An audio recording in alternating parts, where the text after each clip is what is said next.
नमस्कार, मैं Atul Upadhyay 24 Moon Times News में आपका स्वागत है।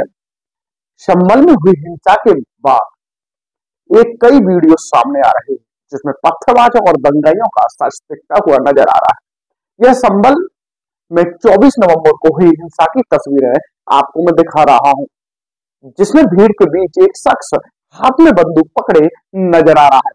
कोई इमरान मसूद से पूछे कि यह बंदूक पुलिस ने थमाई है क्या इसको यह नहीं भीड़ में शामिल लोग वहां लगे सीसीटीवी कैमरों को भी तोड़ते दिख रहे हैं। अब इस तस्वीर को देखिए। संभल की शाही जामा मस्जिद के पास जुटी पत्थरबाजों की भीड़ किस तरह बेखौफ होकर पुलिस पर पथराव कर रही है। इसमें एक वीडियो भी वायरल हो रहा है जिसमें महिलाएं छत से पत्थर फेंकती हुई नजर आ रही है। पुलिस ने इन वीडियो में नजर आ रहे पत्थरबाजों की लिस्ट भी बनाई है। दोस्तों, यह योगी की पुलिस है, छोड़ेगी नहीं। आरोपियों को और उनके खिलाफ कानूनी कार्रवाई शुरू कर दी है। और अगर आप इतने ईमानदारी से काम कर रहे थे तो सीसीटीवी क्यों तोड़े? आखिर बंदूक चलाने की क्या नौबत आ गई? पुलिस क्या पत्थर खाने और गोली खाने के लिए बैठी है? उनकी फैमिली नहीं है? पुलिस वालों के बीवी बच्चे नहीं है? उनकी भी फैमिली है भाई। अगर उन्हें कुछ हो जाएगा तो कौन संभालेगा उनकी फैमिली को? पुलिस वालों के परिवार को अगर वो पढ़ लिख कर आए हैं, वो न जाने कितनी रातें जागी है, कितनी मेहनत करी है, तब वो पुलिस ऑफिसर बने हैं। ऐसे ही नौकरी नहीं मिल जाती है पुलिस वालों को, काफी मेहनत करनी पड़ती है। तुम जैसे पत्थरबाजों की तरह नहीं है वो लोग उन्हें, और तुम सोच रहे हो कि वो पत्थर खाएंगे, गोली खाएंगे। ऐसा नहीं होगा। ये योगी की पुलिस है, हिसाब तुरंत होगा। संभल में पुलिस पर हुई पत्थरबाजी की एक और तस्वीरें देखिए। किस तरह पत्थरों की बौछार से बचने के लिए पुलिस वालों को पीछे हटना पड़ा। आप ये देखिए क्या हालत हो गई है। और चूंकि इनको अपने वोट बैंक समझ में आ रहा है, जो विरोधी पार्टियां हैं, तो इनको लग रहा है कि पुलिस को वहां पर पत्थर खाते रहना चाहिए, गोली खाते रहना चाहिए। जरा संभल में पत्थरबाजों के बवाल की एक और तस्वीर दिखाता हूँ। पुलिस के पहुंचने की जानकारी मिलते ही पत्थरबाजों की भीड़ उन पर टूट पड़ी थी, जिसके बाद पुलिस वाले गलियों में जान बचाकर किसी तरह भागते हुए नजर आए। आप तस्वीर में भी देख सकते हैं, पुलिस वालों को भागना पड़ा। दोस्तों, ऐसी हालत शुरू हो गई थी और उसके बावजूद इन दंगाइयों से सवाल पूछने के बजाय कहा जा रहा है कि पुलिस वहां क्या कर रही थी। दावा किया जा रहा है कि यह बवाल होने से ठीक पहले मस्जिद के पास वाली गली में पत्थरबाजों की भीड़ जुटी हुई नजर आ रही है। इसके बावजूद भी इन पत्थरबाजों को अलग अलग गलियों में पुलिस के खिलाफ मोर्चा खोल दिया। उसके बाद जो हुआ उसका सच अब धीरे धीरे सामने आ रहा है। वीडियो वायरल हो रही है। इतनी भीड़ अचानक कहां से आ गई? दोस्तों, सर्वे टीम पहुंची। कहा जा रहा है कि किसी को पता नहीं था सर्वे होना है, तो सर्वे की टीम पहुंचती है ही इतनी भीड़ कैसे पहुंच गई? इतने पत्थर कैसे अचानक से आ गए जब किसी को पता ही नहीं था कि सर्वे होने वाला है? जो कि झूठी बात है। सबको पता था भाई कि सर्वे होगा। वहां पर तो पत्थर पहले से कहां से आ गए? इतने सारे पत्थर पहले से। दोस्तों, जब पता ही नहीं था कि सर्वे होने वाला है या होने वाला था, जैसे जैसे संभल में हुई हिंसा की जांच आगे बढ़ रही है, वैसे वैसे हिंसा के पीछे की साजिश की हैरान करने वाले खुलासे हो रहे हैं। पुलिस ने संभल हिंसा को लेकर 7 अलग अलग एफआईआर दर्ज की। एफआईआर में संभल में की हिंसा की सोची समझी साजिश को प्री प्लान बताया गया है। जो पार्टियां संभल के मामले में इतनी राजनीति कर रही हैं, संभल के सांसद का नाम इस हिंसा में सामने आ रहा है। खुद अखिलेश के विधायक के बेटे का नाम माहौल बिगाड़ने में आ रहा है। अब नेता ही माहौल बिगाड़ेगा।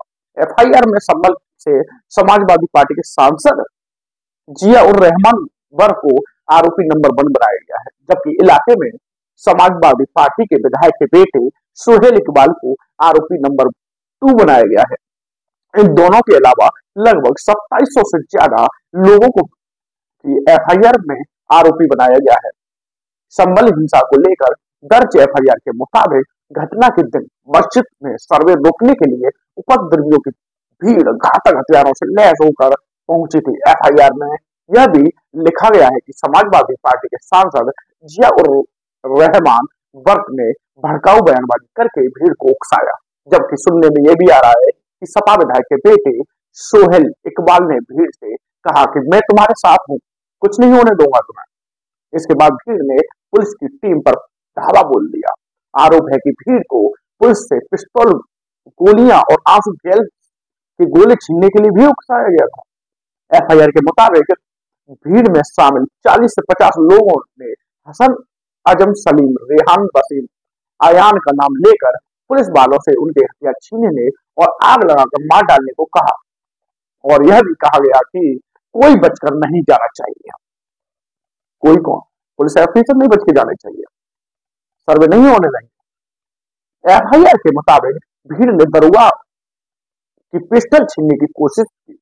भीड़ में शामिल लोग पुलिस से 25 गोलियां और 25 रबर बुलेट लूट कर भी ले गए। एफआईआर में आगे बताया गया है कि पुलिस के अधिकारियों ने भीड़ को समझाने की कोशिश की, लेकिन भीड़ ने जान से मारने के इरादे से पुलिस पर ईंट और पत्थर फेंकने शुरू किए। वीडियो में भी साफ नजर आ रहा है कि पुलिस अधिकारी भीड़ को समझाते हुए नजर आ रहे, लेकिन भीड़ किसी की नहीं सुन रही है। वो सिर्फ पत्थर फेंकने में लगी है, गोली बरसाने में लगी है। एफआईआर में यह भी दावा है कि भीड़ की तरफ से पुलिस पर फायरिंग भी हुई और भीड़ से गिरने के बाद पुलिस को पीछे हटना पड़ा। अब ऐसे में सवाल यह है कि एफआईआर में समाजवादी पार्टी के लोगों के नाम भी सामने आ रहे हैं, तो वह तो पूछा जाएगा भाई, यह नहीं लगता कि ये सब विरोधी पार्टियां द्वारा सोच समझकर नहीं हुआ?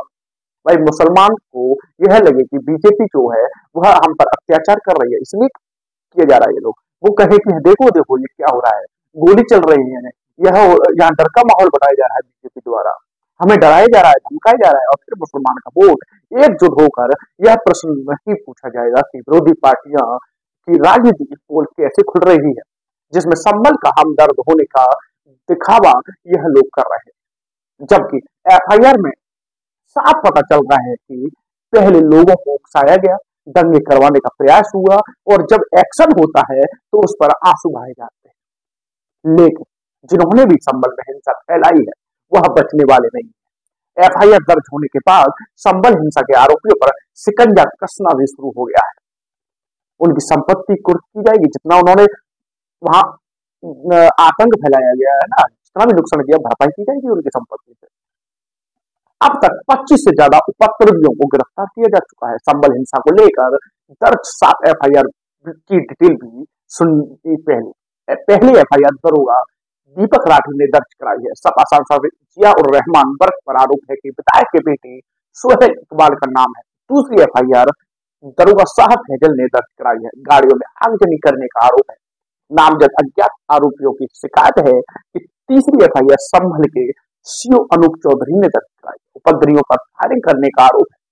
8 आरोपियों के खिलाफ शिकायत की है। चौथी एफआईआर पुलिसकर्मी जगदीश कुमार ने दर्ज कराई है। मैगजीन और टीयर गैस लूटने का आरोप है।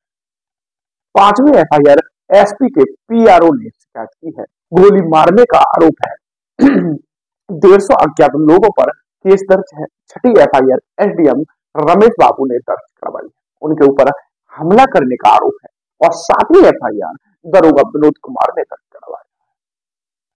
6 लोगों के खिलाफ नामजद केस है। भीड़ की घेराबंदी और गाड़ी जलाने का मामला है। संभल हिंसा की इनसाइड स्टोरी क्या है, इसको लेकर एक बड़ा चौंकाने वाला खुलासा भी हुआ है। यूपी सरकार से लेकर पुलिस भी इस थ्योरी पर फोकस कर रही है। सूत्रों का दावा है कि संभल में जो हिंसा हुई उसकी शाही जामा मस्जिद के सर्वे से कोई लेना देना नहीं है, बल्कि संभल में वर्चस्व की जंग में मुसलमान समुदाय के ही 2 गुट तुर्क और पठान आपस में भिड़े और इसके बाद वहां हिंसा भड़क गई और वर्चस्व की इस जंग के दौरान किरदार समाजवादी पार्टी से जुड़े एक है। संभल से समाजवादी पार्टी के सांसद जिया उर रहमान पर जो तुर्क मुसलमान है। वर्चस्व की इस जंग का दूसरा किरदार है समाजवादी पार्टी के विधायक इकबाल मकसूद महमूद जो पठान मुसलमान है। कहा जा रहा है कि दोनों मुरादाबाद और संभल के बड़े राजनीतिक परिवार से आते हैं, जिनमें दशकों से इलाके में वर्चस्व की लड़ाई चलती आ रही है। संभल में शाही जामा मस्जिद का सर्वे इन दोनों के लिए खुद को साबित करने का बड़ा मौका था। पुलिस सूत्रों के मुताबिक सांसद जिया उर रहमान वर्ग के समर्थक और विधायक इकबाल महमूद के समर्थन अलग अलग गुटों में सर्वे के दिन मस्जिद के पास पहुंच गए। कभी कभार नमाज पढ़ने के लिए शाही जामा मस्जिद जाने वाले विधायक के बेटे सुहेल इकबाल ने भी इस दिन सुबह 6 से 7:03 पर नमाज पढ़ी। पुलिस भी यह दावा कर चुकी है कि 24 नवंबर की सुबह जब बवाल हुआ था, उस वक्त इलाके में दो गुट भी आमने सामने आए थे और संभल हिंसा में जिन 4 लोगों की जान गई, वह सभी पठान मुसलमान और विधायक इकबाल महमूद के समर्थक बताए जा रहे हैं, जिनकी मौत का आरोप बर्फ के दबदबे वाले तुर्क मुसलमानों पर लग रहा है। और इस एंगल को भी ध्यान में रखते हुए संभल पुलिस जांच कर रही है।